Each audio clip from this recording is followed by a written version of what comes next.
Good morning. This is Tuesday, March 29 at 10 a.m. And this is the special meeting of the Clark County Council to conduct interviews of 3 candidates to fill the open seat, the vacancy in District 5. The positions for order of the interviews were drawn yesterday, and they are as follows.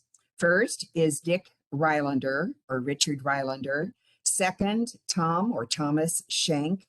And thirdly, Peter Silliman. Just a word on what was preceding, this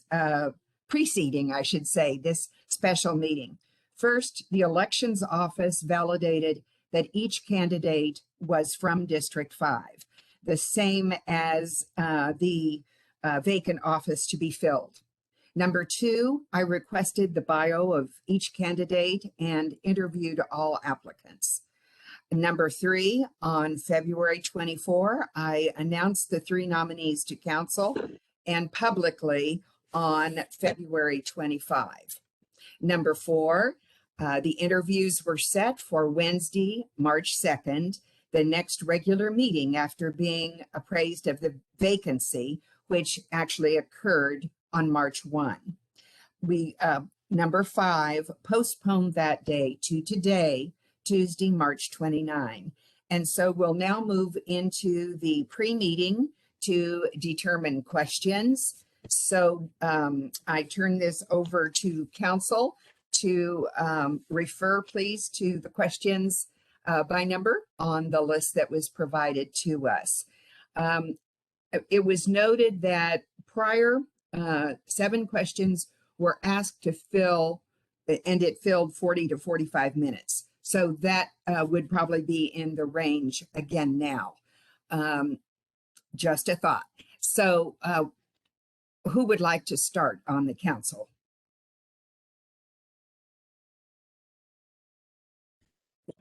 Madam Chair, I don't know how many questions we should each select. I had notionally selected 4, 5, 10, and 17 if 4 is in the ballpark. Are there a couple of those that you would like to ask?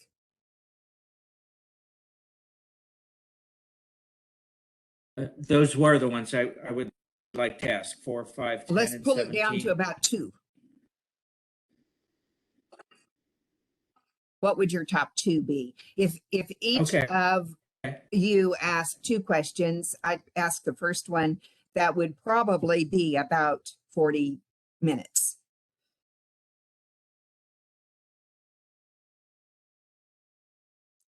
And while Councilor Medvigi is looking, do either of the 2 of you have a preference? Madam Chair. Yes. My only first comment was, I think you're on track in terms of 2 questions each, depending on what sort of time we have to ask those 2. So, for me, I would be interested in question 3.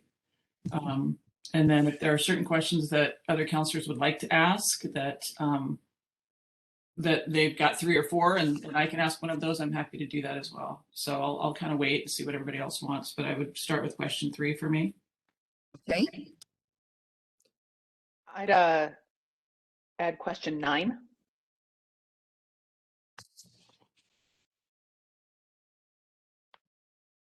And that's for Councilor Lentz? Yes.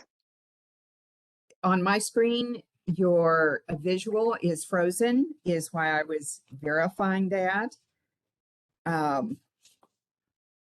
don't know if there's anything you can do about that, but I was just wanting to let you know. Is there, Councilor Medvigi, how about you? Back to you. 417.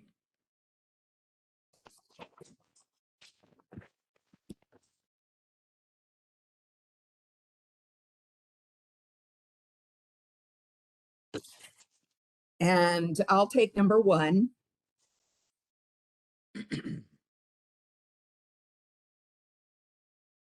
And that's all I'll take. Is there a second one that any of you prefer?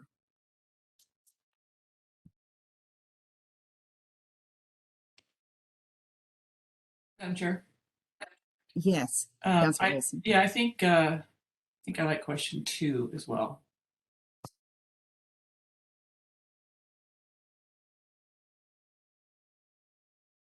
Very good.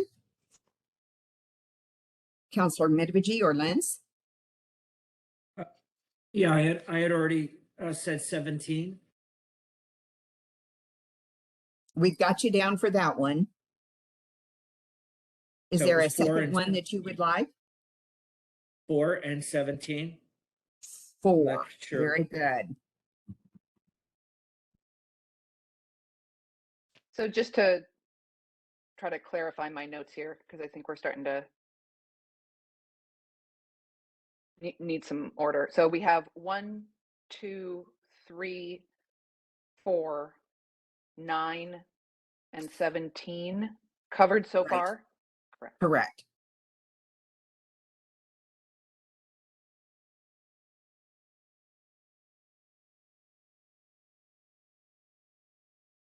Do you have a second choice, Councilor Lance? Working on that selection. I'll take 12.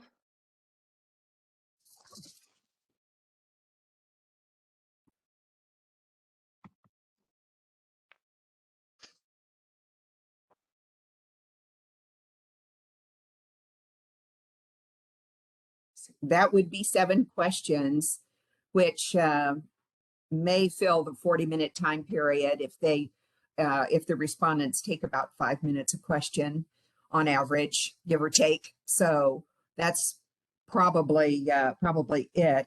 And Councilor Medvigi, you'll be having the last question. So if there's anything right there at the very end that you feel needs to be said based on what's transpired, just get that closure to the interview then, if you would, please.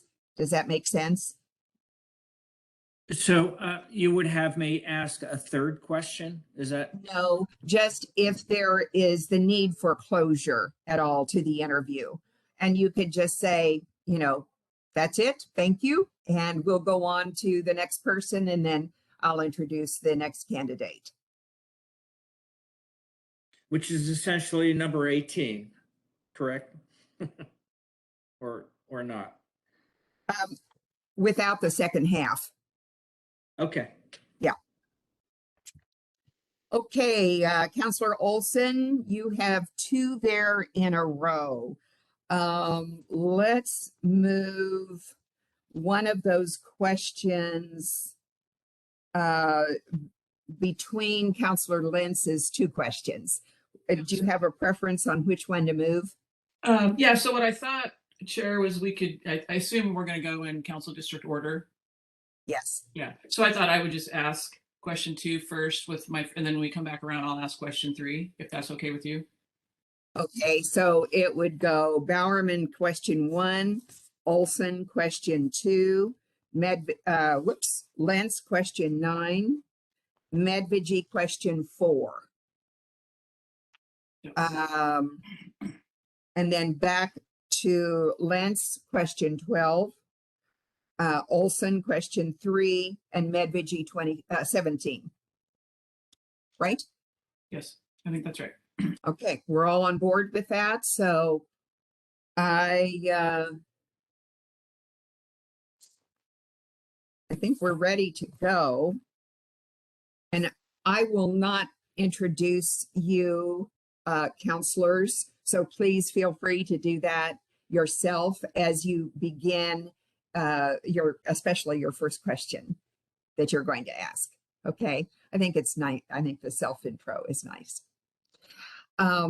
Anything else we need to talk about here?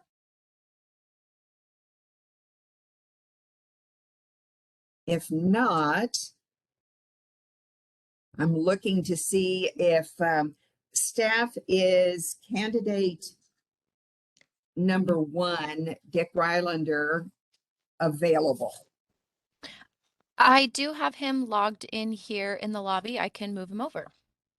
Okay, why don't you wait just 1 minute while we kind of look over our notes and get fully organized. Oh, no problem. Let me know when you're ready.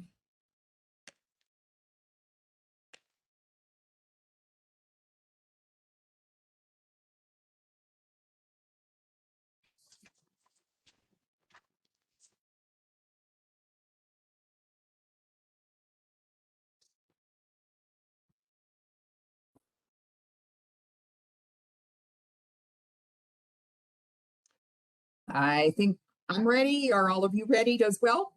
Okay, let's invite Dick in. Okay, one moment here.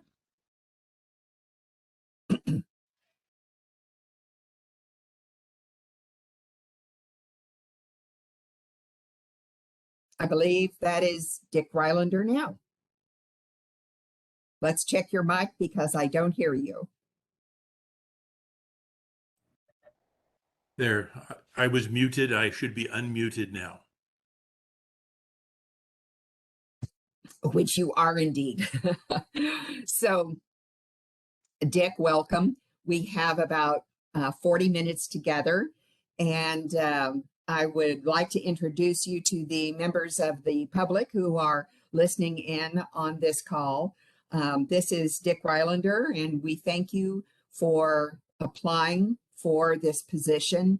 And we have about 7 questions to ask you for filling the 40 minutes that we have together. So the first question is for you to please describe what makes you qualified as a county councilor and why do you seek that position? Good morning, Councillor. Thank you for the opportunity to spend some time together this morning. I wish it could be physical. I prefer physical presence on human interaction rather than virtual, but be as it may, it's what we're dealing with. What makes me qualified for this position? A mixture of life experiences and education, a participation in over a lifetime in various groups. I've originally got started with being a Cub Scout leader many years ago when the kids were very young. I've been a soccer coach, a baseball coach, a bowling coach. I helped start a drag racing association in Redding, California many years ago. And that was special because I was a computer geek before there were geeks. And so learning to work on cars was an interesting sideline. Over the years, I have worked with a lot of different volunteer organizations and community groups. I've helped start some neighborhood associations. I am a past director of the Meadowglade Neighborhood Association. I have also run for various offices. I ran for a freeholder position when the charter was originally starting, and I ran for the Charter Review Committee most recently, and in the past I run for the Battleground School Board. Over the years, we've lived in Clark County 2 different times. The first time was about 14 years, and most recently we've been back for 17 years. So we've got over 30 years in Clark County after moving around the United States. I'm used to dealing with technical and detailed information. If you looked at my resume, you'll note that I spent my career in pharmaceutical biotech, and I've handled almost every senior management position. I've done considerable volunteer work at OHSU for the last 6 years. In some years, spending 300 to 400 hours a year in volunteer work. I'm currently a mentor at Washington State University in their undergraduate program, helping small businesses become more successful. So I guess where I'm trying to get at is I think I've shown a lifetime commitment of involvement and engagement with groups, be it volunteer or other organizations. Most of them never paid for. That's not the point. The satisfaction. So taking all of those things, my education, my family interest, I should note that there's a little selfishness running for this on my part. We have 4 grown children. 3 of those 4 grown children live in Clark County. We have 12 grandchildren. The most recent is 3 weeks old. 7 of the 12 grandchildren live in Clark County. And Clark County is our home. That's why we came back to it 17 years ago. So I would really, really like to do everything possible to use all of my skills, my knowledge, and my experiences to help make Clark County the kind of place that my children and my grandchildren want to grow up and live and thrive in.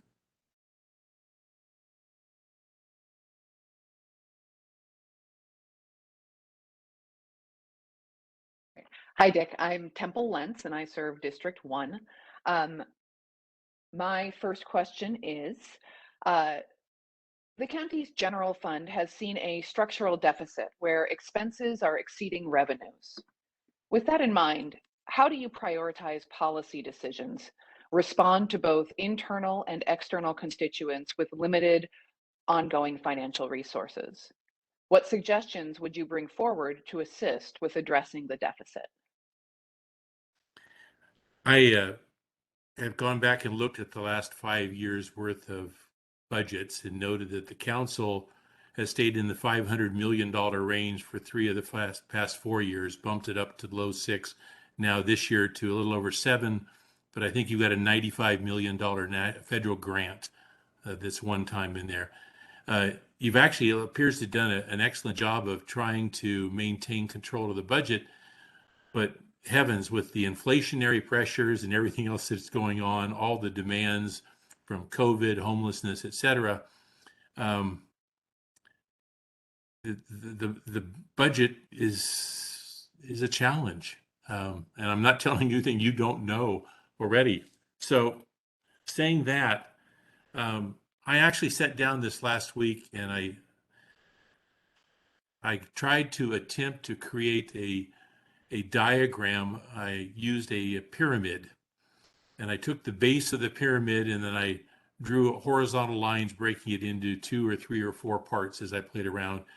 And what I'm trying to attempt to say is that on the base of that pyramid are certain services that government, county government, I expect it needs to and wants to implement and provide: fire, police services, transportation, and other core services. So the answer is, if the revenue is falling short and there is no reasonable way to catch up on that revenue through increased taxation or other sources of funds, in the end, we have to end up prioritizing. Now, the question is, how do we prioritize? Because each of us is going to have a different point of view on what's important and what's necessary. So what suggestions would I bring to the table? I'm at a deficit because I don't know what you know. Saying that, looking from the outside in, things that occur to me to look at are, what is the appetite of the public for increased taxation to support services? Probably relatively low. If we look at the types of services, do we go to the public and ask the public to tell us what it is they want to make sure that we're providing, so that if we start to run at a deficit and we're running up short of funds, then we have perhaps less use of nice to haves rather than need to haves. Outside capital sources and funds, these are, I'm sure, all things that you've looked at, and probably others as well. So Ms. Lentz, I don't have a great answer for you in the solution. I wish I did. I guess I would hope that we would ask, or I would help ask additional questions and gather additional information to see if there are any stones that haven't already been turned over and looked at, looking obviously for efficiencies and scale, whether those are internal services or outside services. I wish I had a crystal ball. All I can say is that I would make every effort to bring my knowledge and skill sets to the table to try to help identify solutions. Thank you. Good morning, Councillor Olson, representing District 2. So my first question for you this morning is, what do you see the role of county government, and how do you see the role of county government, and how does it differ from city and state government? And how do you facilitate relationships between the city and the state governments as a county councilor? I went looking to see if I could find some definitions or some clarifications. I looked at one source and it said that the county government is really sort of an extension of the state government, working down closer to municipalities. On the other end, we look at cities, and they provide all sorts of core services and the taxation that goes with that to support. So water, sewer, garbage, transportation within, et cetera. The state is the 800-pound gorilla, of course, with the ability to set rules and tax and to hand down unpaid mandates that have to be dealt with at a local level. I guess I see the county and county council's role as sort of being a middle person trying to straddle the needs of the cities and the demands and the requirements of the state and implement the oversight of those things, working in coordination with cities, but still also representing those who are living in unincorporated Clark County. So I guess from a scale standpoint, it's cities, county, state, which makes obvious sense. How do you facilitate, I think you ask, interactions between those? I'm sure that you're doing the exact same things you're doing right now, and that is that you are meeting with officials in the councils and in the different city units, that you're trying to reach out to different neighborhood associations and other groups throughout the county, and keeping an eye on the needs of the rural Clark County residents who are not represented. So to me, it's a matter of continual efforts to reach out and touch each of those entities and each of those groups. For the regular community, holding town halls to attempt to communicate information and get feedback that goes with them, meeting with the city personnel on a regular basis, and then finding out what the gaps are that need to be handled relative to supply of services and funding that fall in between. So I guess, Councilor, in the end, to me, they're all versions of each other with slightly different views of how you're going to deal with the needs and the challenges that are existing within the community. Did I answer your question, or is it still an open piece? No, that's great. Thank you. Thank you. Good morning, Mr. Rylander. I'm Gary Medfiji, District 4. The council is responsible for critical policy and budget matters, including the Growth Management Act and county land use policy, budget and taxes, transportation, and other public infrastructure, public health, and homelessness. In your opinion, what are recent council policy decisions that you agree with or disagree with? And what would you propose to address in 2022? Goodness.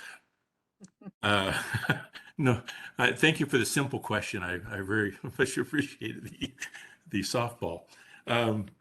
I've spent the last couple of months sitting in on each of your meetings, lurking in the background, just listening as you act as the County Board of Health in interaction with Dr. Melnick and the COVID challenges and the other challenges and issues. I also went through all of the material on the mini initiative that came before the council, and went back and read through the materials and the postings on that as well. The answer is, I think sometimes you've been between a hard place and a rock. I think in the case of the mini initiative,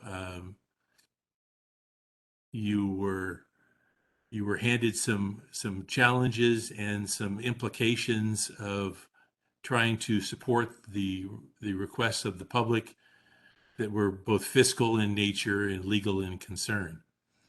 Do I disagree with that? I don't know that I can disagree, because I don't know that I have enough information to make a valid judgment. I would, in the case of the mini initiative, and maybe this fits in other situations going forward. It's my understanding that generally when you get legal counsel feedback, it comes from the county, Mr. Golick's office, from some of those personnel.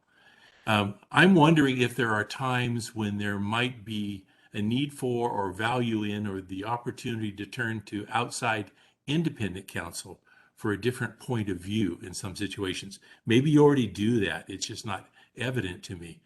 But that would be a possibility for highly contentious situations or situations where there could be different points of view.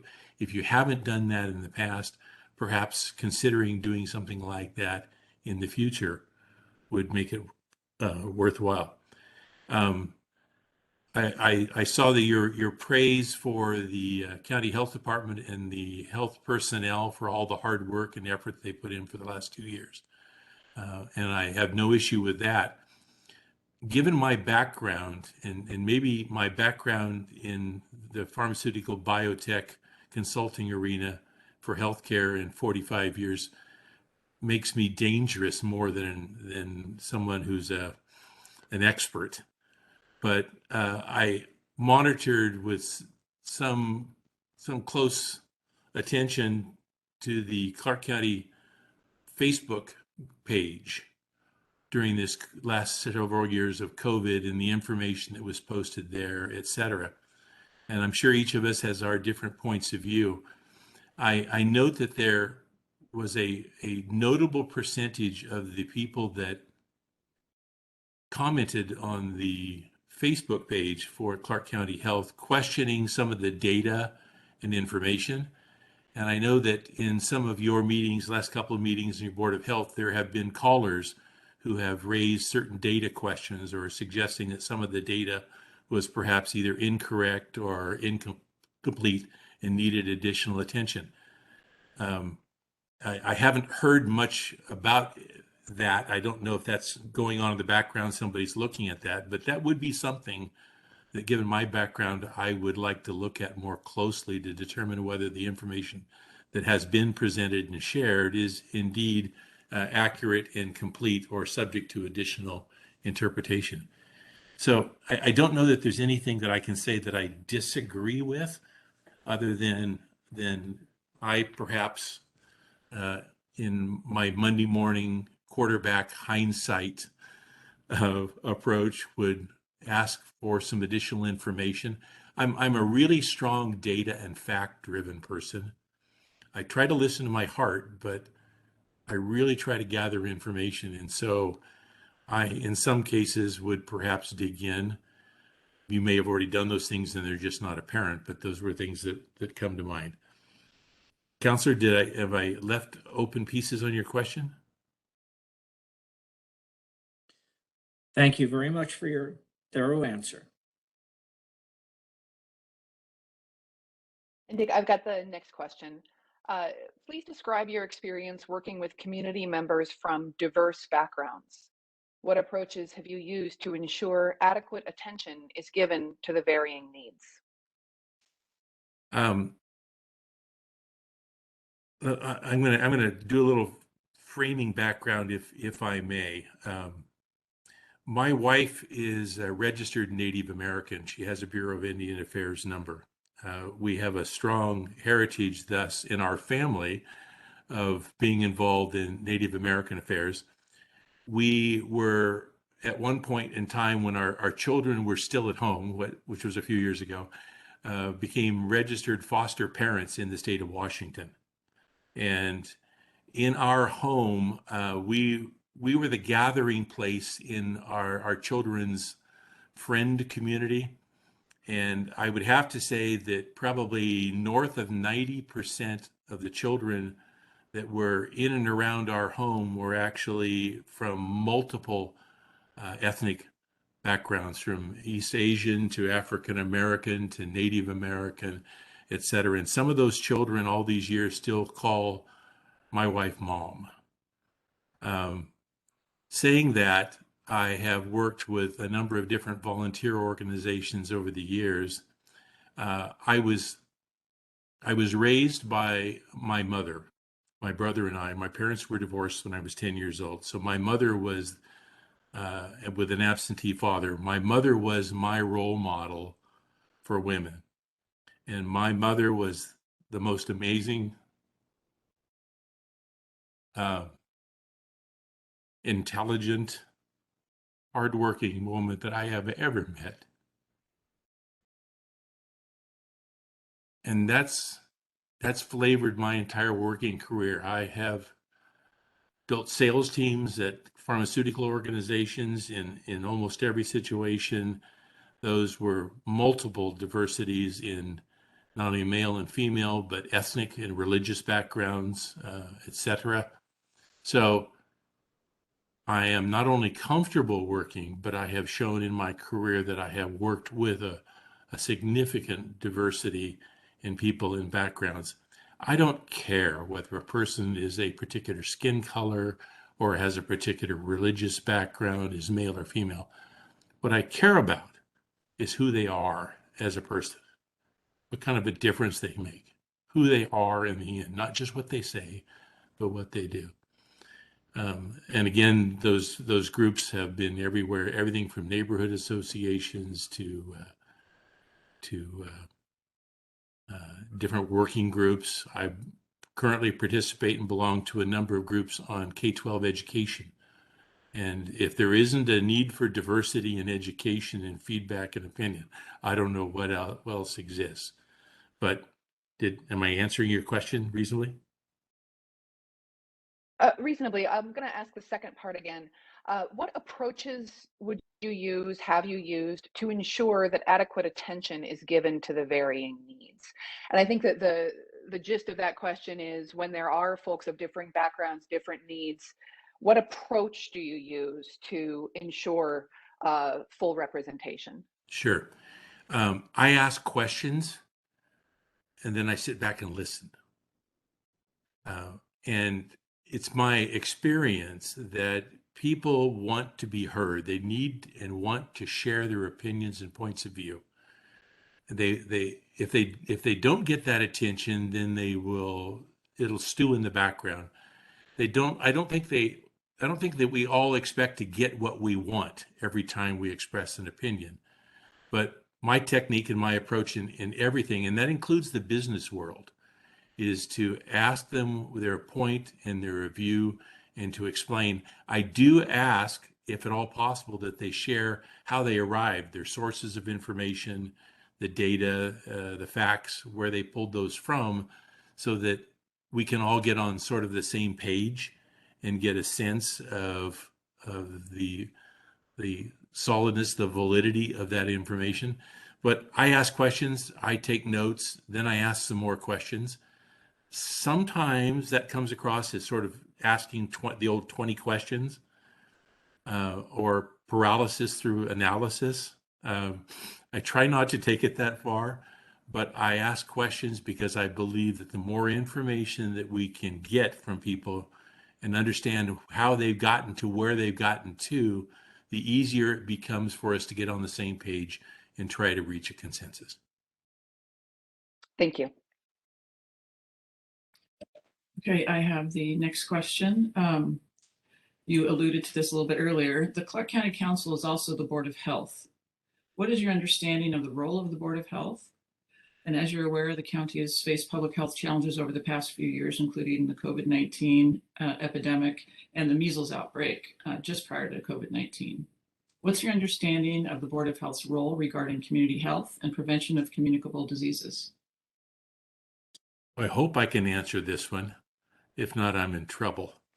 The County Department of Health, of course, is to oversee all factors: environment, food workers, water, sewage, communicable diseases, to maintain public health and to put together, recommend policy on actions and steps that should be taken to protect the public. The council, as the Board of Health, obviously is to oversee and work with the Department of Health in order to make sure that those processes are implemented, that the resources are available so that the necessary work can be done. to ask questions, to challenge, to look for feedback and information. One of the things that I've learned in my medical career is the requests for second opinions occur with some regularity in medicine, particularly when we have heavy duty health situations. And I guess one of the things that I would like to make sure that's done in the Clark County Board of Health is to make sure that we're covering all bases. And by that I mean there are always skeptics.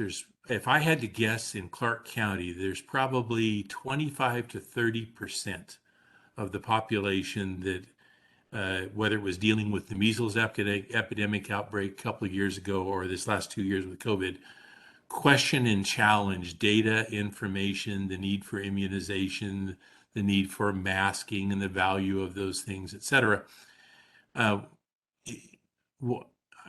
I guess one of the things from an outsider standpoint, that I would have liked to have seen done more from the County Board of Health or the County Health Department was to share more information about alternative therapies, even though they're not approved. Because when they ignore that, or they downplay, or they refuse to respond to questions, they create a schism between them and the public, which doesn't need to exist. Medicine, in my 40-plus year career, has had a history of using different treatments in off-label indications that turn out later to ultimately get approved indications because of experimentation. So where I'm going with this is I think that there is an opportunity moving forward for the council as the Board of Health and the County Health Department to perhaps further improve communications and sharing information with the public, not condoning the use of off-label use in medications and treatments, but making sure that the communication on the importance and the value of treatments and approaches makes sense. So in the end, the council's job is to oversee the Department of Health, make recommendations, financially support, challenge it at particular points in time. And their job, of course, is to make sure that the public stays healthy and that the environment is maintained in a manner that assures that the common public health is achieved. Did I answer okay, or do more clarification? Oh, that's fine. Thank you. Okay, back to me. County councilors represent constituents in our community with diverse priorities and opinions. Understanding that not all councilors will agree on the policy direction, how do you envision communicating with your fellow councilors that will provide an environment supportive of differing opinions? Well, the first thing I would want to make sure that we're doing is communicating, talking through the issues and the challenges and defining those challenges and issues. If we don't have a basic understanding of where we're coming from and where we need to go, then it's hard to get there. It's hard to put together a roadmap for the road trip if we don't know where we started and where we want to get to. How we get there will differ, of course, because of our experiences, our background, our information. What I want to do is to make sure that certainly information that I gather and obtain is shared fully, and I would ask that of the other counselors as well. And I would want to have the opportunity to be able to have discussions as appropriate to understand the whats and the whys and the wherefores that come from there.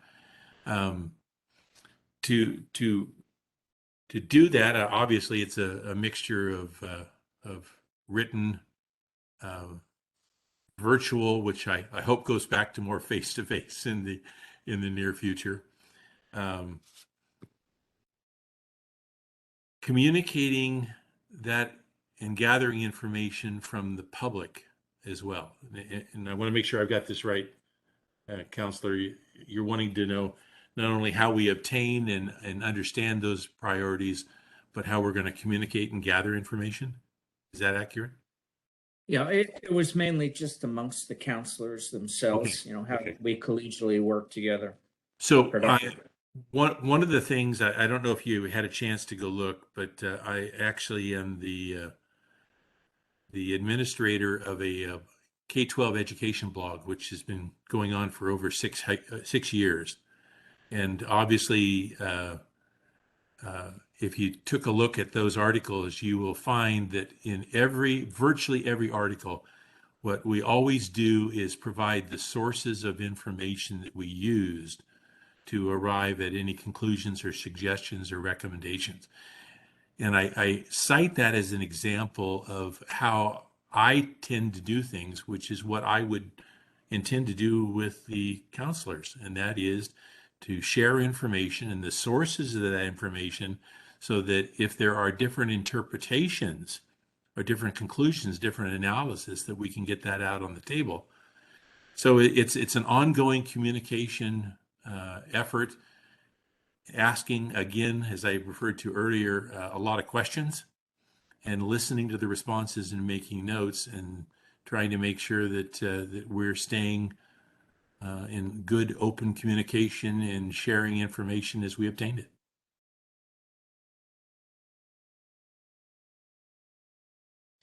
Thank you, Mr. Reitlinger. This does conclude our formal questions. I'll turn it back over to Madam Chair.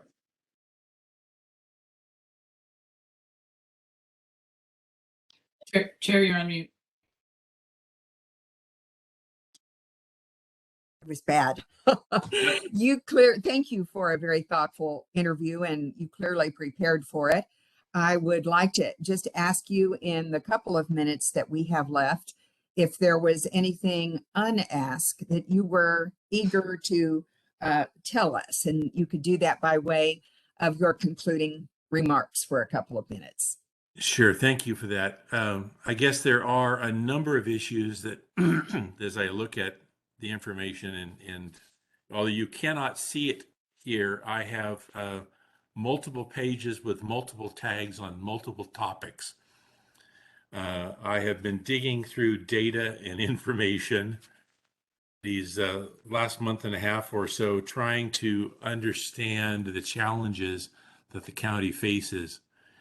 When I look at your budgets, when I look at homelessness, when I look at safety, affordable housing, transportation, fire services, police services, etc., it is almost overwhelming in its breadth and the challenges, because as I look through these things, I'm trying to find solutions or simple solutions, and I come up short frequently.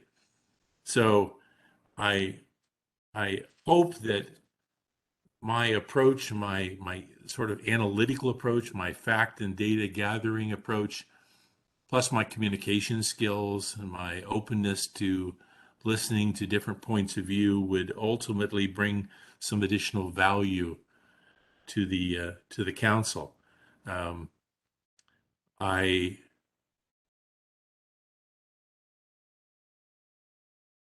guess I'm concerned broadly about the challenges associated with ongoing funding for all of the projects and the programs that are on the table and have been supported at this point in time. When I look at the fact that the state of Washington's budget has increased in the last 10 years from 30 to 60 billion dollars, that's taxation money that makes it more difficult for you to gather here at the local level.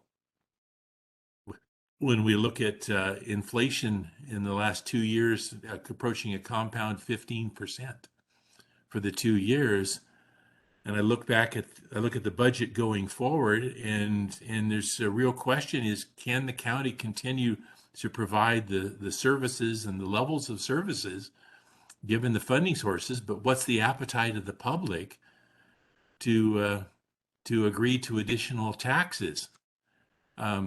and I don't mean this to be sort of a downer or feel negative, but it's a heavy lift. And I guess all I can say is that I am prepared to give the time and the effort to do whatever I can possibly do to help this council do the very best job possible for the residents of Clark County now and in the future. Thank you.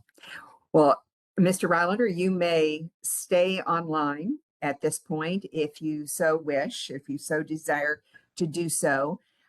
If you do not, please know that about 12:15, give or take, we will be going into executive session to evaluate qualifications of candidates for appointment to elective office. And immediately after that, we will be back in this session. And it is done in public if there is a vote to be taken or a polling, in fact, of the councilors of any type.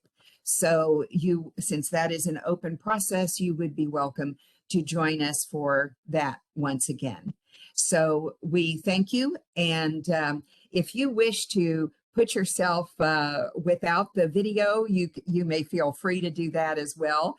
And put the other applicants at ease, right? We wish you the best, and it's time to move on. If staff could tell us if Thomas Shank, our next applicant, is in the waiting room and available. I do see him in the waiting room here. If you're ready, I can let him in. Yes, please do. Thank you. Okay.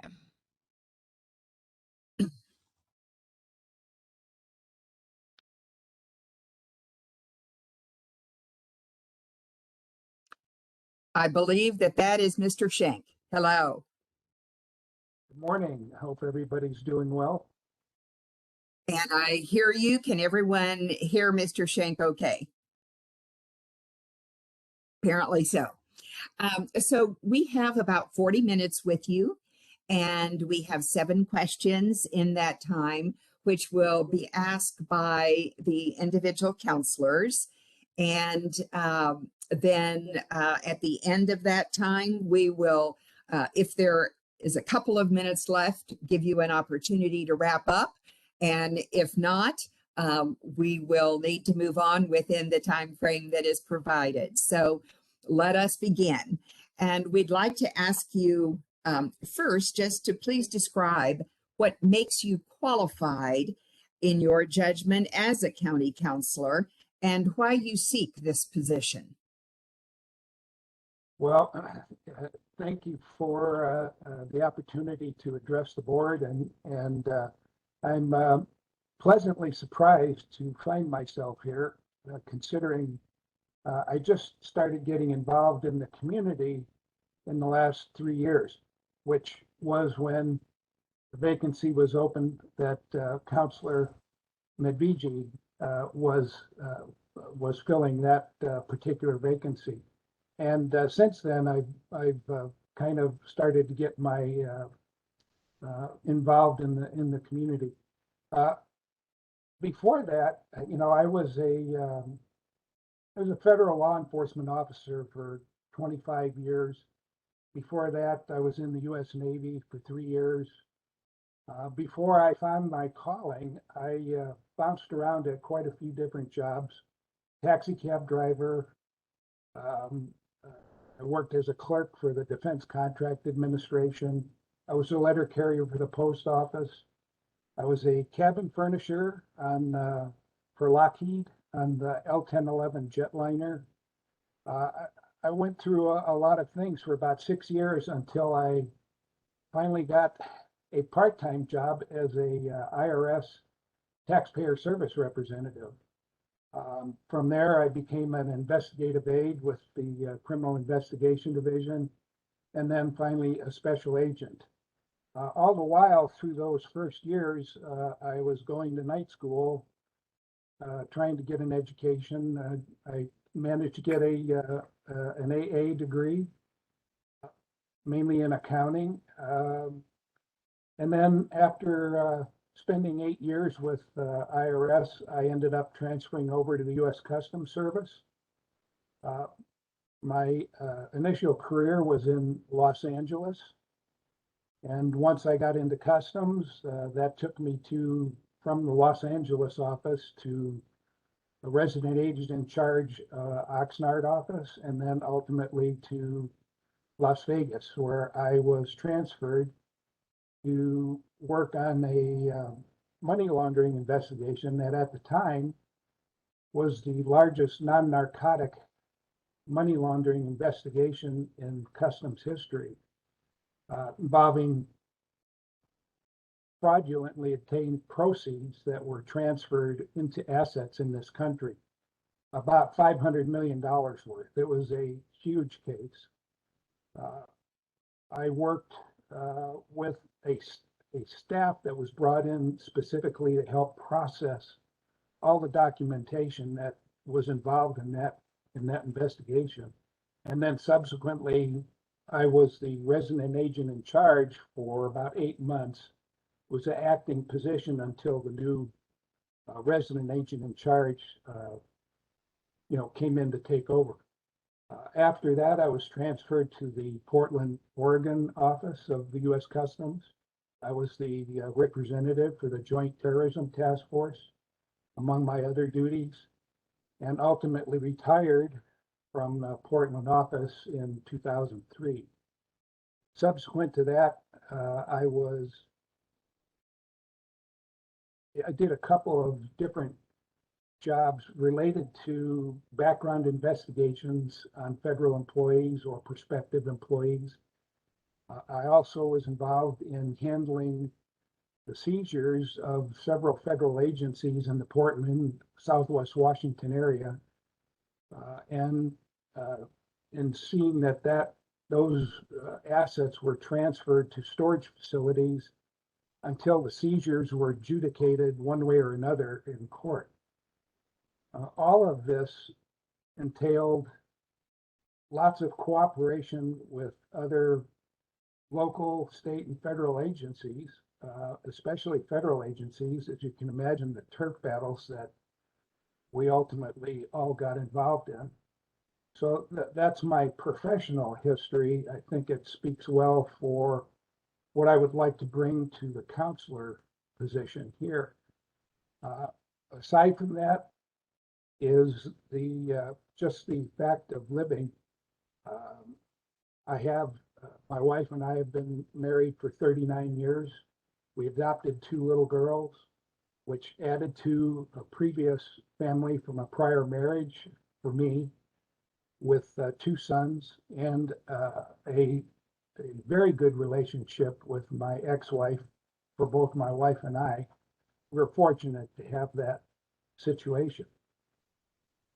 There have been personal challenges in our family that I think relate to everybody.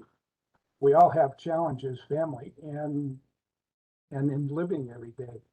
My oldest daughter was involved in 2 serious accidents that almost put her in a wheelchair for the rest of her life. My youngest son was in the Army and had an accident that has given him a disability for the rest of his life, epilepsy. And then my youngest daughter is challenged with anxiety and panic attacks to where she can't even sometimes go out. All of this is what many families experience, and we're no different. And I think that gives me an ability to empathize with what families go through in our county and frankly everywhere. And I hope that those 2 prongs would allow me to bring to this position the ability to, be professionally competent with the taxpayers' money and also empathize with those people out there who are having a bad turn of events that the county or state, not that we are involved in state information or the products that come out of the state. But I think I can certainly empathize with most of the people that live in our county, and specifically District 5.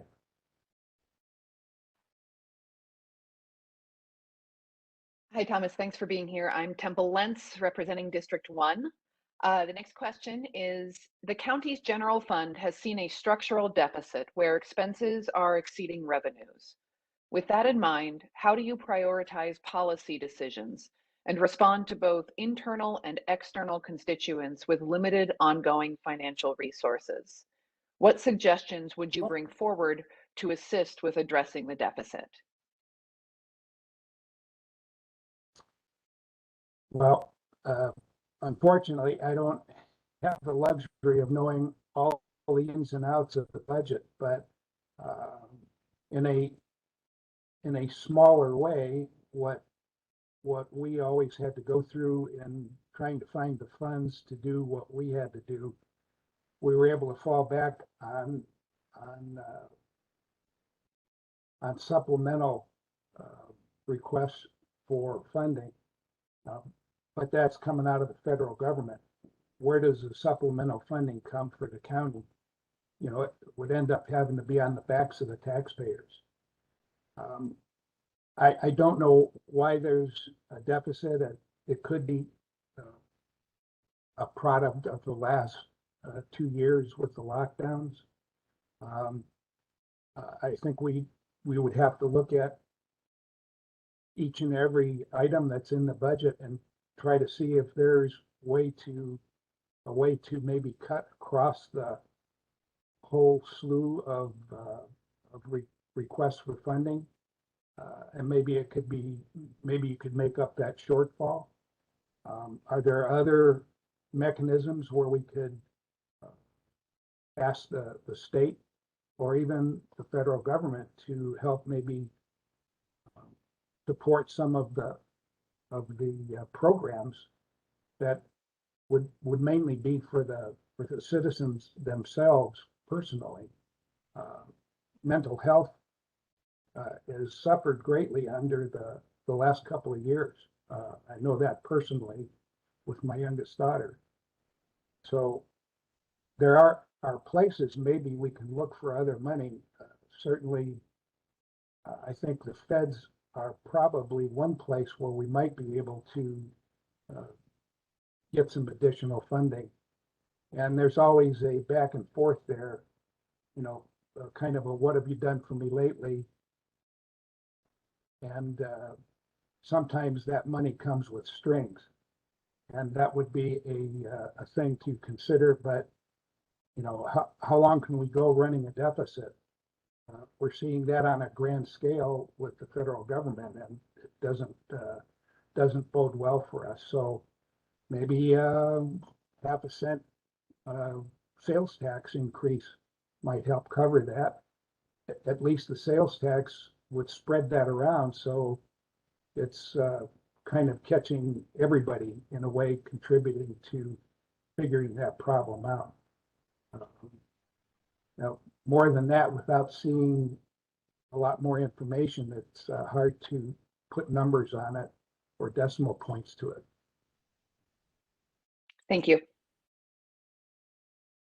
Good morning. I'm Councillor Olson here from District 2. I have the next question for you this morning. Good morning, Councilor. Good morning.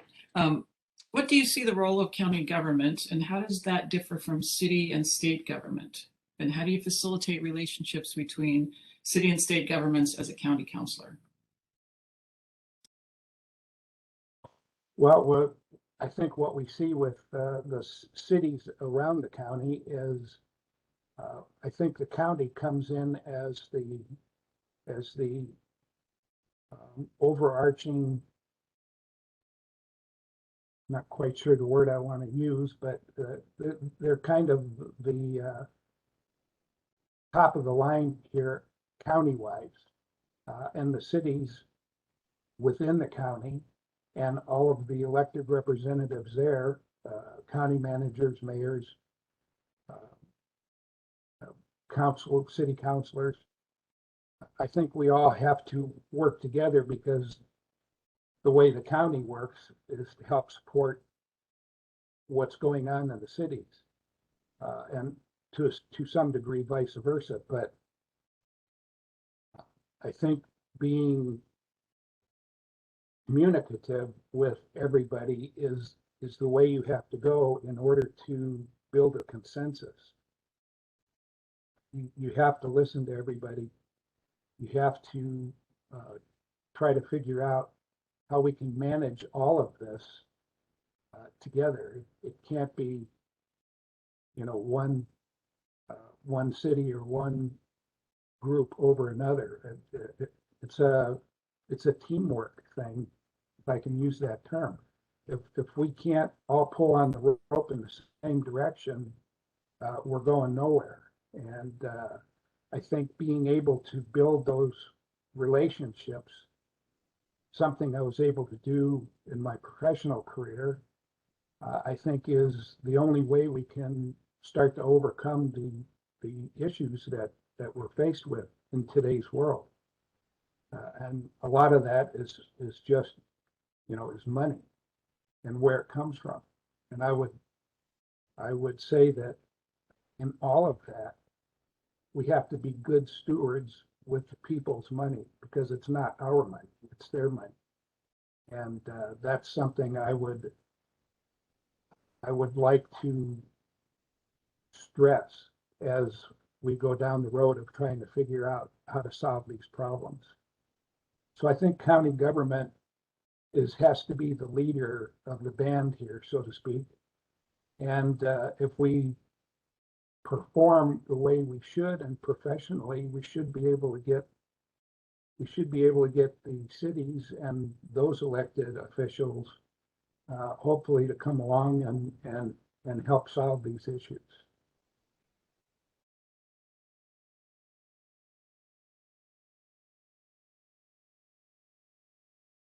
Good morning. I'm Councillor Gary Mevji, District 4. The council is responsible for critical policy and budget matters, including the Growth Management Act and county land use policy, budget, and taxes, transportation and other public infrastructure, public health, and homelessness. In your opinion, what are recent council policy decisions that you agree with or disagree with, and what would you propose to address in 2022? Well, as I've tried to get up to speed on what the council has been doing, one of the things I noticed was some months back, the resolution to promote the third bridge crossing from Oregon to Southwest Washington. I think that's a really important issue because we've been dealing with this for probably a dozen years, going all the way back to 2008 and forward. I don't think just replacing the I-5 bridge is going to solve problems. And in fact, the engineers, as I read through a lot of different stories, seem to think that the interstate bridge is going to be okay for the next 30, 40 years, maybe beyond that, depending. So, why just replace that bridge when the original plan was to have 2 additional river crossings, 2 additional bridges, one east, one west? And I'm sure you have all heard this for a long time. I'm not stating anything new, but what I found that the council did in promoting the resolution promoting a third bridge crossing, this stuff is not going to get cheaper. It's only going to get more expensive. My understanding, way back when the CRC was in existence, Big Engineering offered to put a bridge across from 192nd on the Washington side to 181st on the Oregon side and would have done it on a fixed contract for, I think it was $842 million. If I recollect correctly, 450 million was going to be put in the pot by Washington and 450 million into the pot by Oregon. That would have paid for a bridge right there. I think the problem, as the judge in Oregon during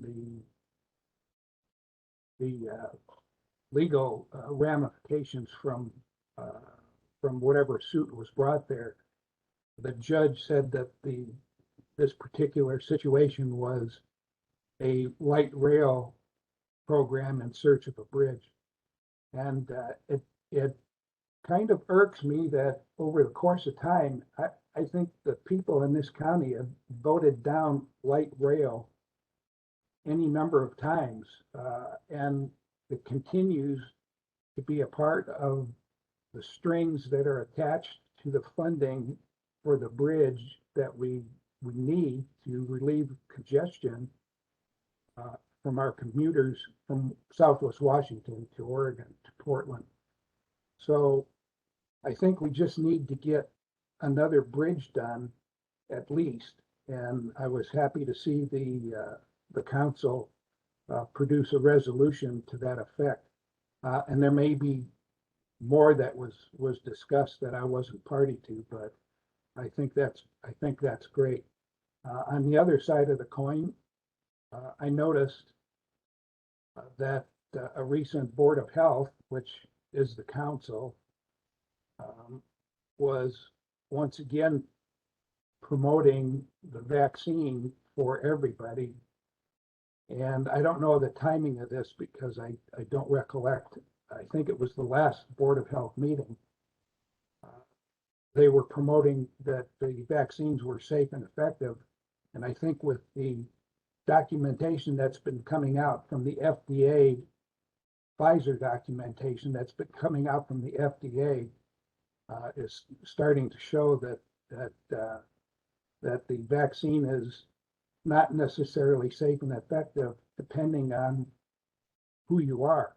And by that, I mean, it seems like a lot of people have been vaccinated and don't seem to be suffering any deleterious effects from it.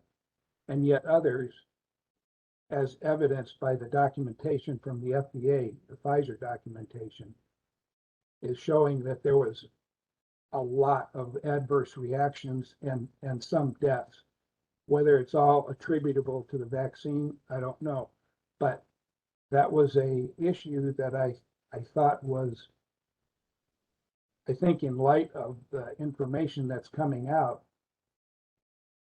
maybe it was not the appropriate verbiage to put in that particular Board of Health report.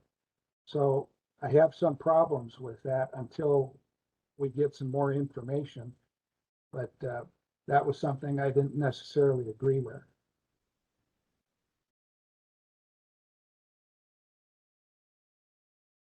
Thomas, the next question is, please describe your experience working with community members from diverse backgrounds. What approaches have you used to ensure adequate attention is given to varying needs? Well, unfortunately, my only experiences along those lines, I would say, is working with the state and local law enforcement officials. When I first got here to the resident agent in charge Portland office, I did a lot of work with the Southwest Washington Drug Task Force. Through my career, my main forte was financial crimes, money laundering. And money laundering as a crime does not stand by itself. There has to be another violation in order to do that. So narcotics being one of them, and that kind of was the thrust of my a lot of my career. And in so doing, that was working with state and local authorities. And I always looked at working against narcotics and drug abuse. You know, it's hard to explain. We see a lot of things on TV that are not really true in different, law enforcement TV shows. The real world is quite different. And I always tried to do what I thought was good for the people of wherever I was at the time. And drug abuse hits the whole country, and it's even gotten worse in some respects. It's either stayed the same or gotten worse with the advent of fentanyl, which is killing people left and right. If you have any consideration for your fellow citizens at all, especially somebody in law enforcement, your whole object is to try to stem that flow. And unfortunately, there's just as many people on the other side that are trying to overload our country with these types of drugs. So part of working together for the community, as you're asking, was helping bring the different areas of law enforcement together to help try to staunch that flow of narcotics, and therefore also try to help with the abuse of narcotics. So it was a cooperative effort between local, state, and federals. And I think it works very well when you look at a task force sort of way of doing it. From what I did in my career to bringing that kind of task force concept, and it's what I was mentioning earlier, kind of a teamwork where everybody has a kind of a specialty, and you bring those specialties together and figure out how to make them work. And then that's where I think you get everybody pulling on the rope in the same direction to accomplish what needs to be accomplished. And that's about the only thing I can relate to your question about, working together for the community. I'd like to think that the work I did over the years at least helped some people out. I don't know that ever came to pass, that somebody could specify where I worked something together with state and local officials, and we did a really, we saved a lot of people. That's a unknown commodity, but I like to think that we saved a lot of people. Thank you. Yes, ma'am. Thomas, I have the next question. You spoke a little bit earlier about, not particularly about the Board of Health, but about some topics that the Board of Health undertook. So I'd like to ask you directly then, the Clark County Council is the Board of Health. What is your understanding of the role of the Board of Health? And as you're aware, the county's faced public health challenges over the past few years, including COVID-19 and the measles outbreak just prior to COVID-19. What's your understanding of the Board of Health's role regarding community health and the prevention of communicable diseases? Well, I'm not very conversant with that, I must admit, but I did take a look at the guidelines for the Board of Health, for the council as the Board of Health. And so my understanding is the County Board of Health carries out the kind of the state mandate of health priorities. And when you refer to the measles outbreak, I do remember something of that. My kids were already grown, so wasn't something that affected my family directly, but as the Board of Health, I would assume you want to promote the practices that, keep people healthy. In the case of just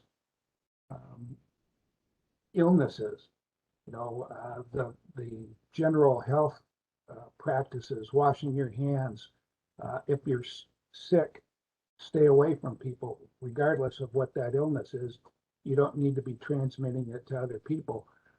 I would expect the Board of Health to try to influence the citizens of the county to keep those things in mind. But I recollect seeing that you also have to implement the mandates that come from the state health officials as it pertains to laws that are enacted. So I am not real sure of all of how this is supposed to work, but let me say this about the promotion of vaccines. I am not an anti-vaxxer. My kids were all vaccinated, and I think that's important. It's helped us get rid of polio, any number of other diseases. My concern with the current pandemic and the vaccine for that is it is an experimental vaccine, and as such, I'm not sure that enough information has been put out regarding that to give a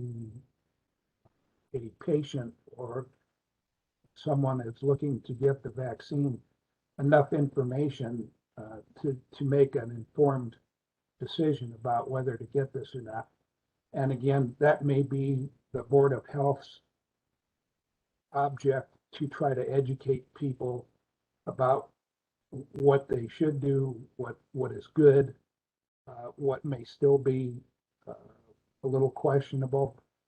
My understanding, and I don't mean to stray off of the original question, but my understanding is that the Pfizer shot is an experimental shot still. The only approved shot is the Communicable from BioNTech, and that is not available in this country, I think, as we speak. So we're still dealing with an experimental shot.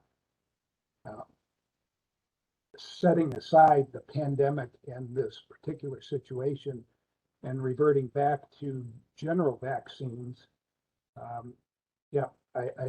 think that's where the Board of Health can step in, and if that's required by the state for children who have to go to school, I think that's where the board comes in and carries out that mandate from the state to make sure all the kids are getting the vaccines they need to stay healthy. Thank you. Mr. Shank, back to me. Yes, sir. County councilors represent constituents in our community with diverse priorities and opinions. Understanding that not all councilors will agree on the policy direction, how do you envision communicating with your fellow councilors that will provide an environment supportive of differing opinions? Well, I am certainly one that comes to any problem with an open mind. I like to think I know everything, but I know I don't. And I can always learn something from my fellow, in this case, counselors, or anybody that I end up talking with. There's a lot to learn from people if you just sit and listen. And at that point in time, I am a firm believer in discussion, debate, and then trying to figure out where we can get to the place we need to in order to affect the change that needs to happen, or to affect the things that would work best for the citizens of the county, and in my case, for the 5th district. So I would always approach everything with an open mind. And I think, in my entirety of my life, have always treated people with the utmost respect. And it is not in my nature to get in somebody's face. I may disagree loudly, but I would hope that that always comes across as not rude, and that we can certainly come to some consensus about what needs to get done. And it may take time. It isn't something that just happens overnight, and I think it probably entails a lot of research to try to figure out what ways we can accommodate one another to get things done that need to get done. More than that, I am not sure how else I can put this, but that I would be more than happy to sit with all of the fellow councilors and come up with solutions, and listen to what everybody has to say. Okay, thank you, Mr. Shank. This concludes our formal questions. I'm going to turn this back over to the chair.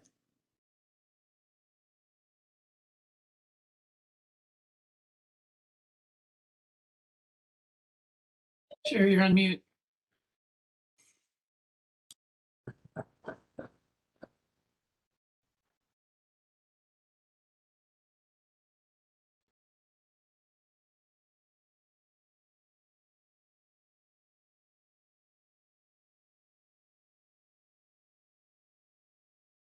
There we go. Staff, I was hoping that you might help me on that.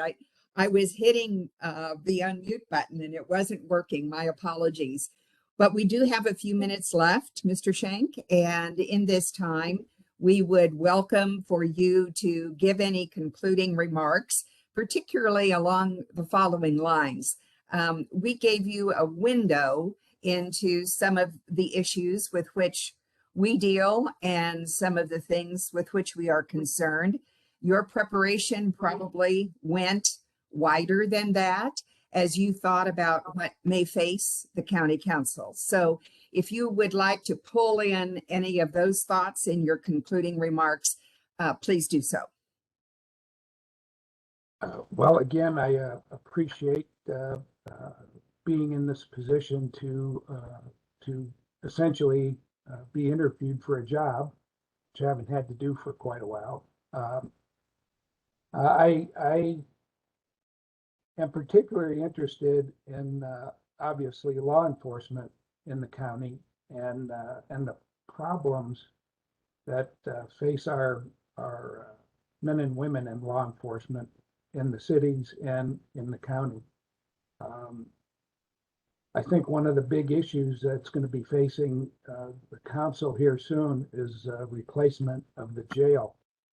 And I know that's a big budget item on top of everything else that has to get done. But it's similar to the bridge. It has to get done, and the longer it gets delayed, the more it's going to cost. And it's not fair to the men and women in law enforcement who have to work at the jail, but it's also not fair for the people that have to be housed there with the situation the way it is right now and the overcrowding that's going on. So that is an item that I would like to be involved in, and try to bring some solutions to where the funding is going to come from that. And it's possible that there are some federal funds that could come to that construction of a new jail. And I think I'll wind it up with that if that's all right. Absolutely. Well, thank you again for being with us today. And it is indeed time for us to start to move to our final interview with Peter Silliman. And meanwhile, Tom, we welcome you to put your video off and stay on board with us if you wish to hear the last interview. We will be back, just as an FYI, into executive session at about 12:15, give or take. And then immediately after that, we'll come back into open session if there is any vote and discussion of our take on individual candidates, because that is done in public when we begin to take any kind of a tally of where council stands on this. So again, thank you for being with us. And staff, is Mr. Peter Silliman on board at this time? I do see him logged in here. I can bring him over if you're ready. Yes, we are indeed. Okay.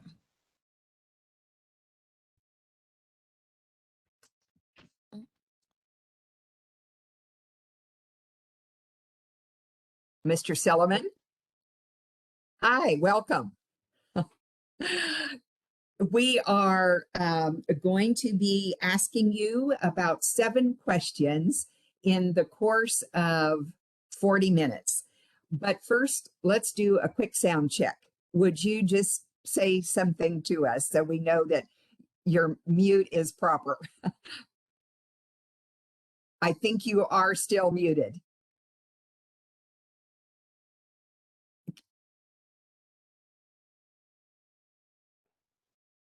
I'm Peter Silliman, and I'm trying to talk to the county council this morning. You've got that mute button mastered now. Thank you. So we will have about 7 questions for you in about the 40 minutes that we have together. And we'll be going through each of the counselors, asking a couple of questions for you. Just beginning, if you would please, with a general opening remarks about describing what makes you qualified from your perspective as a county councilor, and why do you seek this particular position? What makes me qualified as a potential county councilor? Yes. Well, some of you know that I did get to spend a couple of years actually serving the county council in the council's office as a research assistant or policy analyst. And that time there was actually about 4,000 hours. That's probably the equivalent of a 4-year term for one of you. So because of that experience, I'm familiar with the processes, the procedures, the ins and the outs. I've seen what works well as far as council work and what problems. So I have that experience and those observations. I also think that I have a temperament that would work well with the county council. One of the things I was actually inspired by was Chairman Bowerman's comments about the council being, or her conduct being, seeking to be professional. And I try to conduct myself in the same way by respecting other people, respecting people's right to vote as they see fit. And my job, if somebody wants to change their vote, is maybe to persuade them. But I've seen in the past where politicians and even council members amongst themselves would actually belittle or criticize others, and you actually even call them evil for voting in a way that they didn't agree with. And that's absolutely something you wouldn't see from me. I know that the issues that you have to deal with are very complex, and you've had to deal with some issues that people were very passionate about. Even recently, one example is dealing with the mask mandates and the Request That Many initiative. And while I understand people's enthusiasm and their frustration around issues like that, I also understand that the passing of a law by the county council is a very technical process, and it's multifaceted. It's not as simple as a lot of the public thinks it is. So I think my understanding, my background, my temperament would allow me to work well with the county council and be able to jump right in and be a productive member of the county council. I forgot what the other point was that I was going to make. So hopefully that answers your questions to start out with. Yes, it does. Thank you. Hi, Peter. Nice to see you. Temple Lens, District 1. Hi, Temple. It's been a while. It's been quite some time. The next question is, the county's general fund has seen a structural deficit where expenses are exceeding revenues. With that in mind, how do you prioritize policy decisions and respond to both internal and external constituents with limited ongoing financial resources? What suggestions would you bring forward to assist with addressing the deficit? That's a very good question and very technical. One of the issues you're dealing with obviously is how much revenue growth do you have on the income side versus a growing demand for expenditures on the outward side. A lot of that has to deal with one of the biggest expenditures by the county is wages and benefits. But it's hard to cut wages and benefits if you need employees to get the work done. So I'm not 100% sure where the balancing act is or what the county can cut as far as funds, but I wonder if there aren't some creative ways for us to automate some of the processes that we currently do now with employees doing them manually. I know one of the things that county employees struggle with is they're tasked with doing a job that somebody above them has said, this is how we want it done. And their job isn't necessarily to be creative in looking for a solution that would change all that. One of the thoughts that I had previously was looking at fire inspections. We actually have employees that go out and inspect customer businesses and charge them a fee for doing that. But why can't we automate that and create an app for that where we would encourage employers to do the work themselves within an app? It would be cheaper and more time effective for them, for us as a county as well, because we don't have to.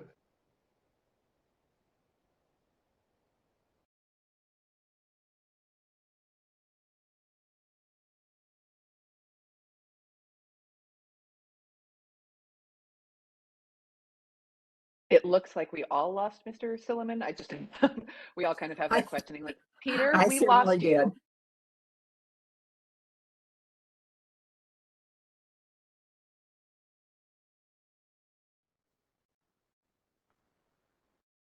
Oh, there he The is. video is back. Sorry, maybe it's my internet connection. So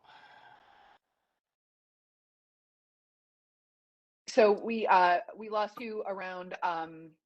You were in the middle of talking about automating fire inspections. Okay, so that's just one possible idea, but something like that might be possible in other areas. It would be something I think that would be something that more than one counselor would have to come up with an idea, or maybe it's a divide and conquer thing where counselors look at specific issues and come up with specific ideas, working with staff and say, how could we streamline things and make them work more efficiently and to change that process at the county. Great, thank you. I don't think it's something I could unilaterally say, let's do this, and I don't think that would work. So Fair, thank you. Good morning, Peter. Councillor Olson, District 2. Good morning, Councillor. I've got the next question here for you. What is your view? How do you see the role of county government, and how does that differ from city and state government? And how do you facilitate relationships between city and state governments as a county councillor? Well, I know in Washington, counties are kind of unique in that they are kind of a creature of the state, and a lot of the things that they do are in enforcing state laws and state mandated functions that they are required to do.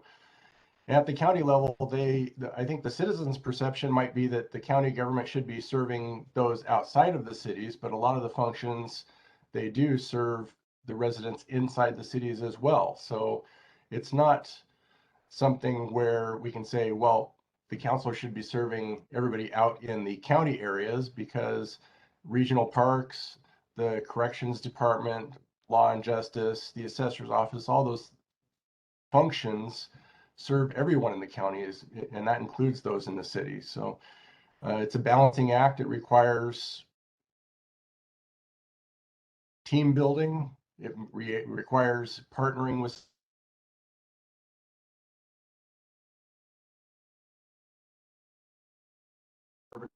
growth and saying, how can we make sure that we're representing their interests as well?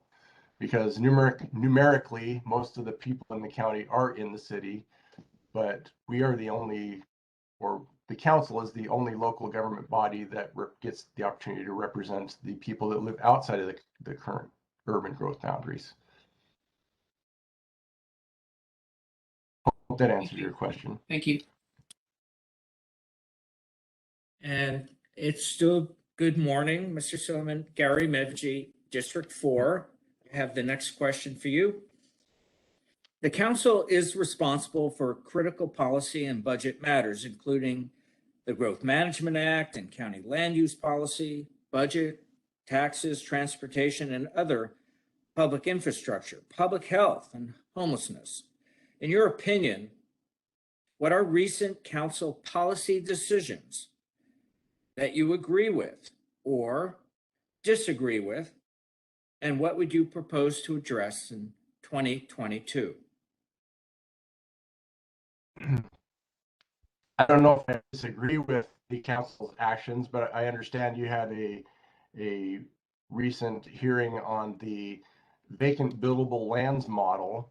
And I think your frustration with that is the same frustration that has always been with that, in that staff's view of what that should look like is not what the public thinks that should look like. And maybe it's confusing from the public's perspective, because staff might look at it from a very technical perspective and say, well, there's technical ways to overcome hurdles, but yet from a public perspective and even from the councilor's perspectives, it might make more sense to have a map that actually shows vacant buildable land, as the title implies.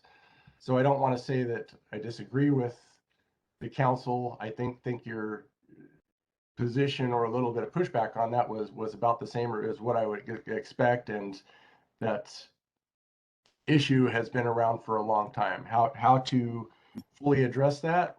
Maybe the planning department needs to be given a little bit more clear direction on what the council would like that to look like in the future, rather than being the technical answer that staff and planning is satisfied with. Maybe it needs, but that makes sense to the public and that they can understand as well, especially the public that is expected to build on those vacant buildable lands.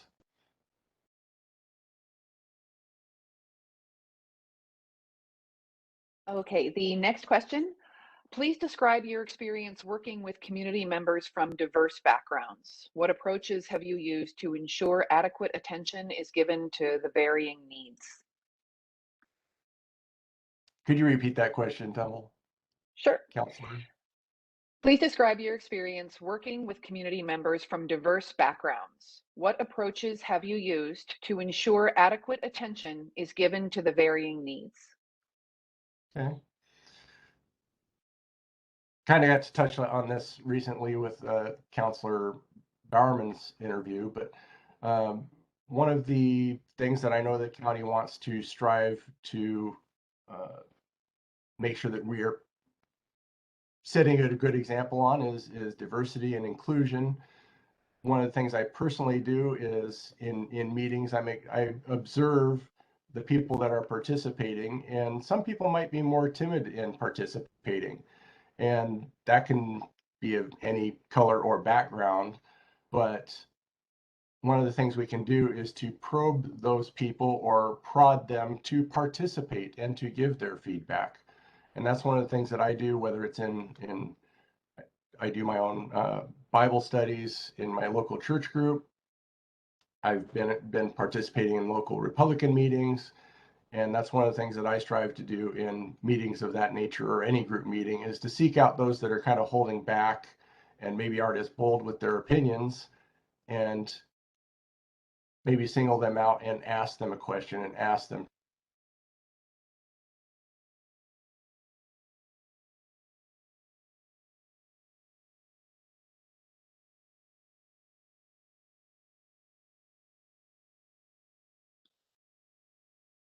Looks like we lost you again. Sorry about that. Anyway, as I was saying, I think by doing that, that's one of the ways that I seek to make sure that everybody that has an opportunity to be included in.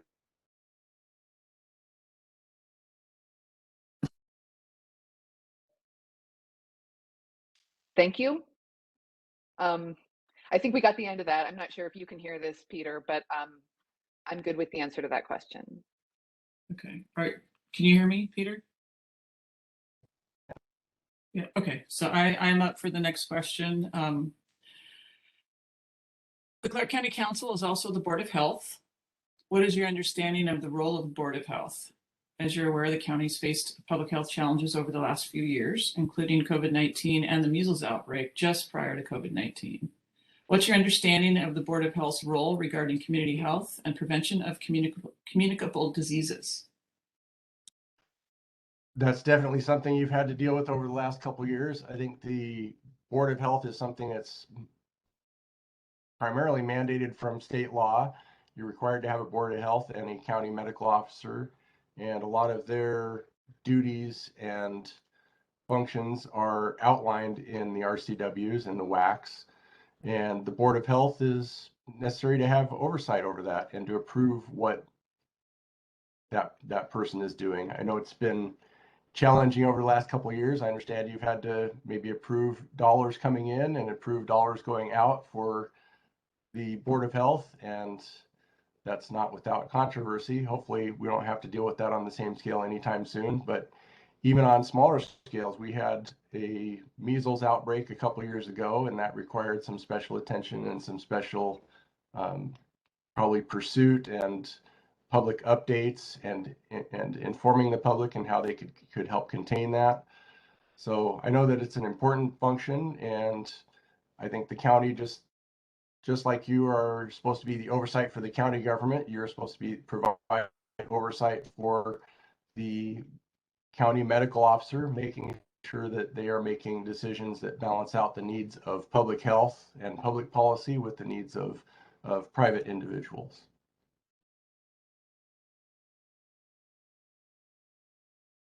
Thank you. Back to me.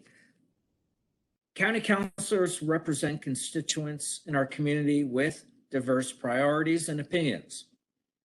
Understanding that not all councilors will agree on the policy direction, how do you envision communicating with your fellow councilors that will provide an environment supportive of differing opinions? Excuse me. One of the things I shared with Chairman Bowerman was, in my previous experience as a senior engineer for the phone company, I was responsible for spending on corporate programs by identifying specific projects and where they could be spent.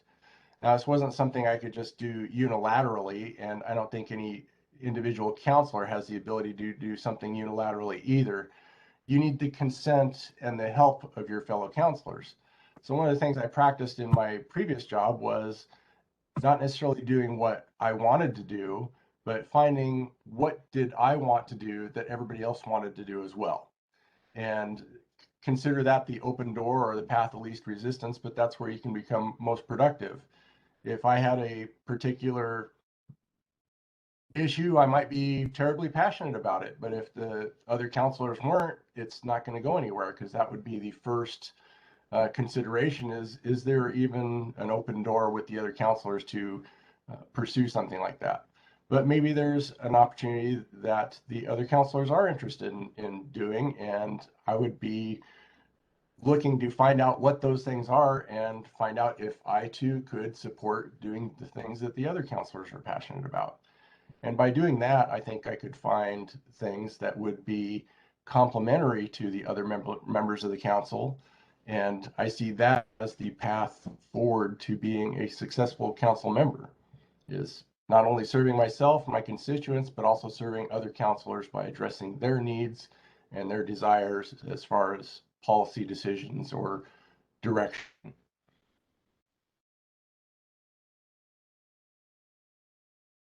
Okay, thank you. This concludes our formal questions. I'll turn it back over to the chair. Okay. There you are. Can you hear us again now? I can hear you. Okay, great.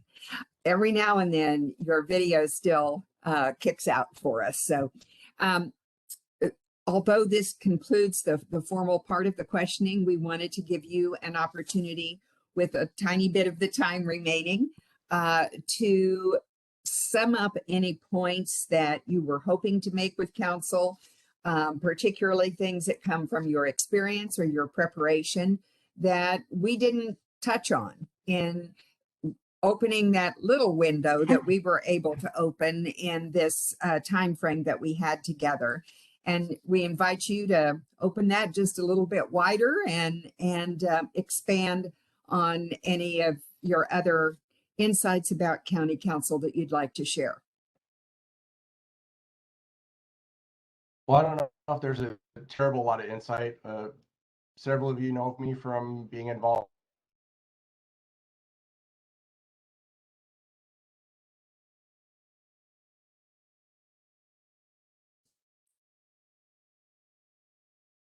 Your audio has left us. I'm sorry. So if you would just repeat, you Okay. were starting to say. Sorry, I hope some of you are at least familiar with me. I think I have a reputation inside the political circles of being pretty level-headed, being reasonable in my conduct, being professional in my conduct. I think that's the type of thing we need in public service. I quite honestly am busy with my life, but I promised people that I would step up if there was a need that I felt that I could serve well in. And I think this is one of those things. I would be willing to be 100% dedicated to doing a good job as a council member. And I hope you see me in the same light.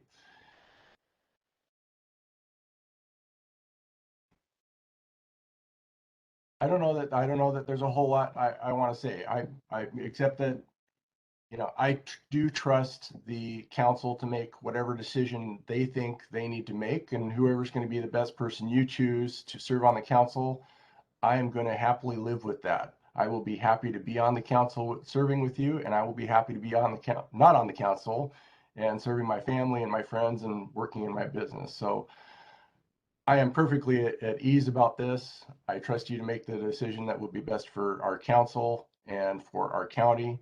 And I wish you luck in making your decision. It's not an easy one, it looks like. Thank you so much, Peter Silliman. We appreciate your being a part of the process.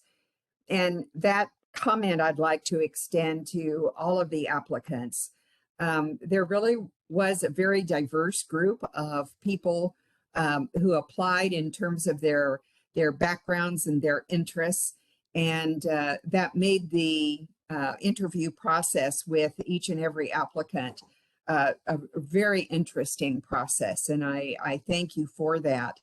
We are, as a council, now going to go into executive session, and I would cite for you RCW 42.30.110, which gives council the opportunity during this process to go into executive session to evaluate qualifications for appointment to elective office.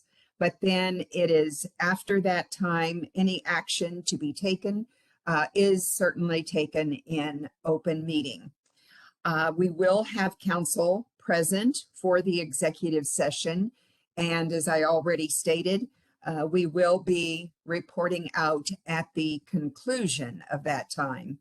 It is estimated that that would be about a 15-minute process, which would take us to 12:05 that we would be returning. If it is to be more than that, one of staff will keep the public informed as to how that is transpiring. So council, I'll meet you in executive session at this time.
I see that our 4 counselors have returned from executive session. So we are now back in the open public meeting. This again is March 29 on Tuesday, a special meeting for the purpose of interviewing the candidates with the possibility of filling the open seat for District 5. I believe that we did a good, thorough job of discussing and evaluating qualifications for appointment. At this time, I would look for any motion from one of the other 3 counselors present here today. Madam Chair, I would nominate Richard Rylander to fill the vacant seat in District 5. Is there a second? I will second that motion. Any discussion? Well, I would thank all the candidates, including those that weren't part of, that were part of the first round as well as this round. With this newly created district, the North County needs representation. And with the somewhat untimely loss of the person filling in District 5, they are now unrepresented for the foreseeable future until we can fill it. So I think it's important and incumbent upon us to have a full council. We need a full council with diversity of opinion and thought. And so I support Richard Rylander. He's very articulate. He's got a really broad experience, a very diversity-oriented experience as a family man. And in his family, he's certainly very well invested in this county with the number of family members living here and his work in scouting and soccer, baseball, and bowling, among other activities. He's basically embedded in many aspects of the community. So that's why I'm nominating Richard Rylander. Is there any further discussion from council? Councillor Slentz or Olson? Anything you'd like to say? Chair? Yes, Councillor Lentz. I want to thank everybody who applied and the 3 who were selected for interviews. Appreciate your time and appreciate your attention to the questions. There were unfortunately things that I heard in all of the respondents, not solely the one under consideration now, that created problems for me with being able to vote for one of the candidates. You know, it's our responsibility to vote according to how we feel we can best represent our constituency. And I'm at this moment not able to support this motion.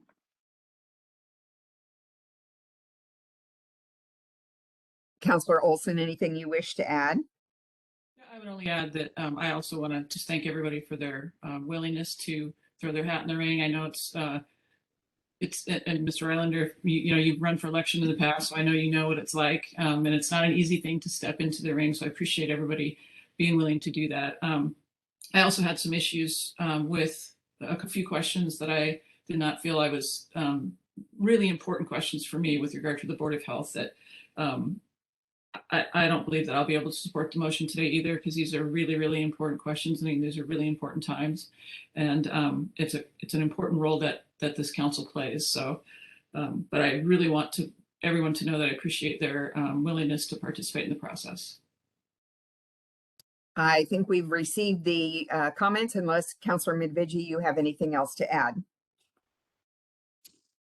I do not, Madam Chair.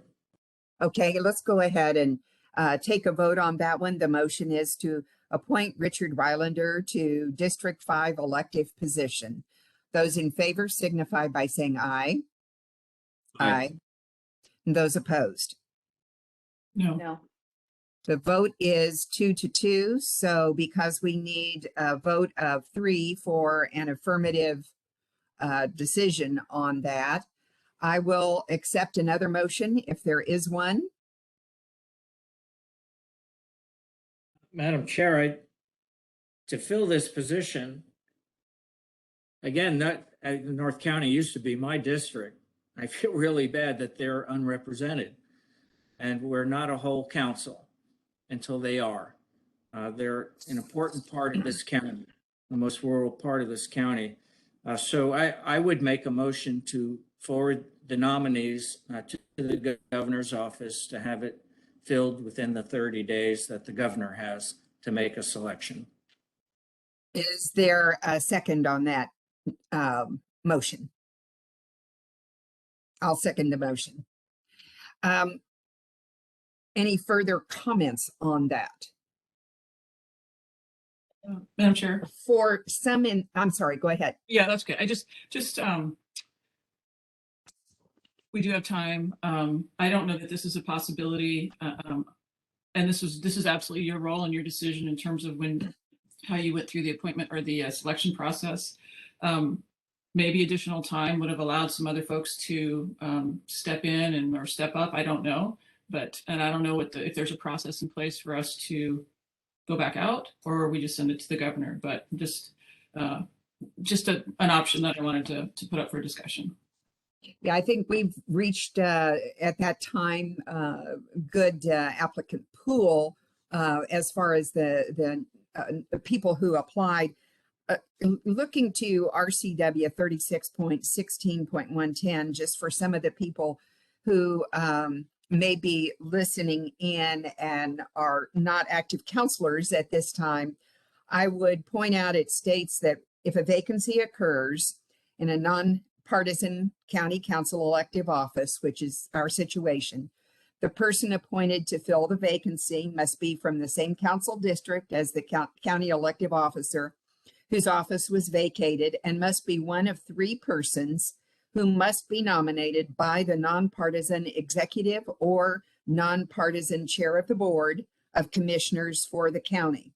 And then in case a majority of the members of the county legislative authority do not agree upon the appointment within 60 days after the vacancy occurs, the governor shall within 30 days thereafter, and from the list of nominees provided for this section, appoint someone to fill the vacancy. So we are proper with the motion that it would be taken to the governor to fill the open seat at this time. And that is the motion that is before us. So I don't know if there are other comments on that from the councilors. Well, only, Madam Chair, it appears that we have a deadlock, which unfortunately we may see replicated over and over and over again in every issue that comes before us in order to take action until we get a fifth councilor. So I just want to add that to the prior comment that the 5th district is right now unrepresented. And we haven't been able to fill it since the 2nd of March. It appears we're in a deadlock. There's no way ahead out of a deadlock. So I think it's incumbent upon us to move it forward. I don't want to see replicated what happened in Battleground, where they just ran the clock out with never agreeing on a candidate. We're at an impasse. So let's move it forward. Let's get 5th district represented, and then we have an election coming up in the not too distant future for anyone else who may be qualified who wants to throw their hat in the ring. Any further comments? Okay, let's vote on the motion before us, which is to go ahead and forward the nominees' names and bios to the governor for filling the position in accordance with the RCW that I alluded to earlier on vacancies in office. All those in favor of the motion signify by saying aye. Aye. Aye. And those opposed? I believe that was unanimous. Councillor Olson, I'm sorry, I didn't hear your vote. Was it affirmative? Yeah, I voted aye. Thank you. Okay, so it is a unanimous vote, and that is exactly what will be done. And I thank you for the interview process today. And there being no further business before us, this meeting is adjourned.